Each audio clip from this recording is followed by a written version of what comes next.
Bismillahirrahmanirrahim. Our next topic is what is denotation and what is connotation. Denotation क्या होता है? Have as a main meaning. Word का जो main meaning होता है उसको आप क्या बोलते हो? Denotation बोलते हो. Denotation is the literal or dictionary meanings of the words. For example, the word snake is a dictionary will have the denotative meaning scaly and legless. The denotation therefore refers to the most basic or specific meaning of a word. कि आपका जो main meaning है उसको आप क्या बोलते हो? Denotation बोलते हो. What is connotation? कि जब आप suggest करते हो in addition to its main meaning तो वो आपका connotation होता है कि on the other hand refers to the idea that is suggested by associated with a word. The connotative meaning of a word exists together with the denotative meaning. The connotations for the word snake could include evil or danger. It has the connotation of someone who cannot be trusted. So आपने क्या करना है कि for each of the words given in the column give one similar meaning denotation and one negative and positive connotation. तो वो आप जो है इसमें ऐड करेंगे denotative meaning, positive connotation and negative connotation. First word is fat, overweight, plump, obese, notorious, famous, well known, of ill fame, Spencer, कुंवारी लड़की से बोलते हैं, maid, unmarried, old maid, stern, hard, strong, rude, proud, फख्र करना, satisfied, high spirited, arrogant, shrewd, intelligent, sharp minded, crafty, economical, low in cost, कम खर्च करने वाला, good, low standard miser, fail, be unsuccessful, close and become weaker. Next question is dictionary skills. Identify the primary and secondary stress in the following words. Students, सबसे पहले आपको पता होना चाहिए कि English has 3 level of stress. Stress के 3 level होते हैं इंग्लिश में, primary stress, secondary stress and unstress. तो हम जो है इसमें प्राइमरी और सेकेंडरी स्ट्रेस जो है वो इसके बारे में बात करेंगे. तो जो प्राइमरी स्ट्रेस है वो एक्चुअल जो वर्ड होता है उसको हम प्राइमरी स्ट्रेस बोलते हैं. रिटन, रैप, इब्राहिम, प्रेसिडेंट, ठीक है.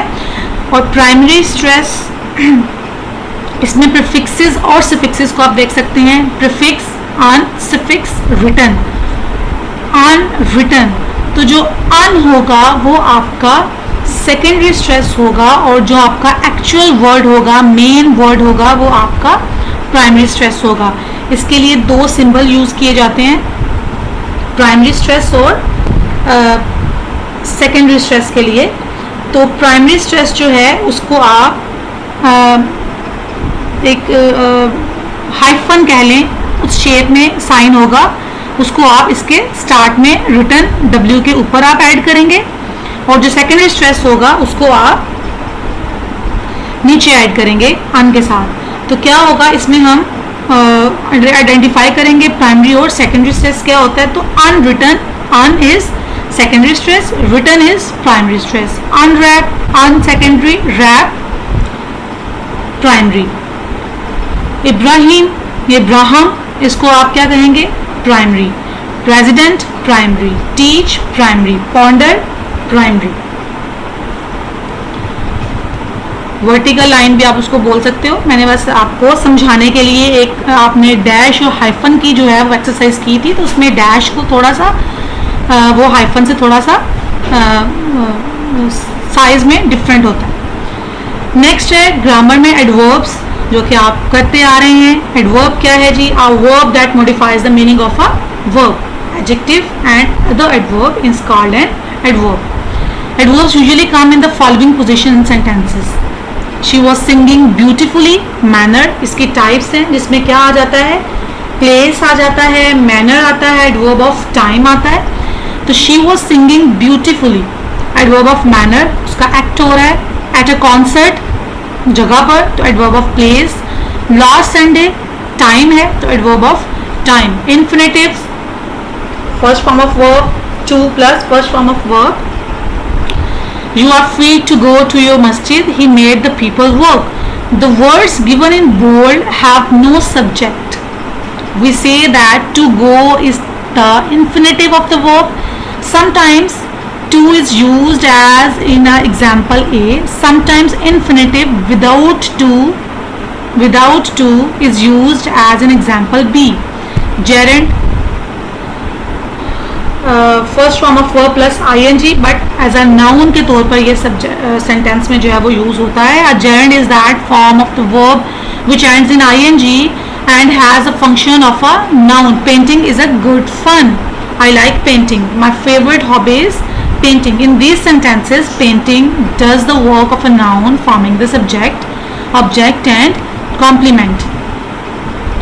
Conditional sentences क्या हैं? Type 3, unfulfilled condition. Conditionals of this type say that something didn't happen because a certain condition was not fulfilled. उसकी जो certain condition है वो fulfill नहीं होती. तो इसको कैसे आप करेंगे? Had we paid heed to his warning and advice, we would not have got entangled into petty pursuits that have brought forth only disunity and disharmony among our ranks.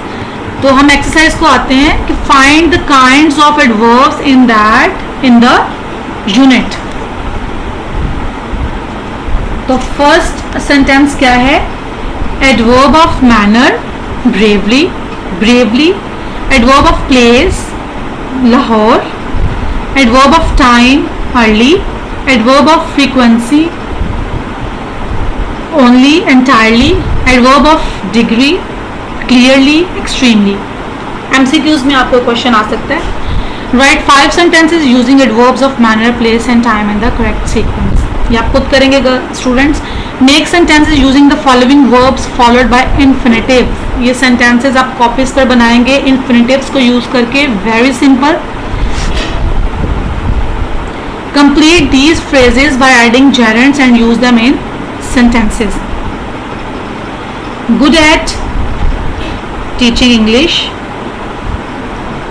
Accused of stealing the books. Sad at seeing the defeat. Tired of working hard. Complete the following conditionals. If you had studied hard, you might have to good marks. You might have good marks. You might have to get good marks. If you had come to me, I would have helped you. If I had seen him, I might have recognized him.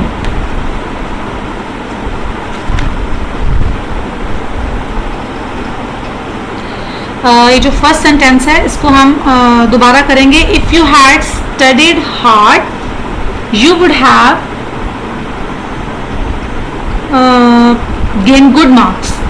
ठीक है, आप कुछ भी कर सकते हैं. जो मैंने आपको पहले बताया वो भी कर सकते हैं, आप ये वाला भी कर सकते हैं. Write 10 sentences using the past perfect tense.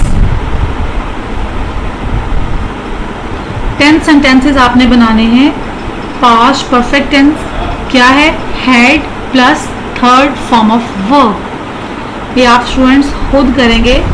इसको आप करके मुझे कॉपी पर आप कर लें या अपनी बुक पर कर लें. It's up to you.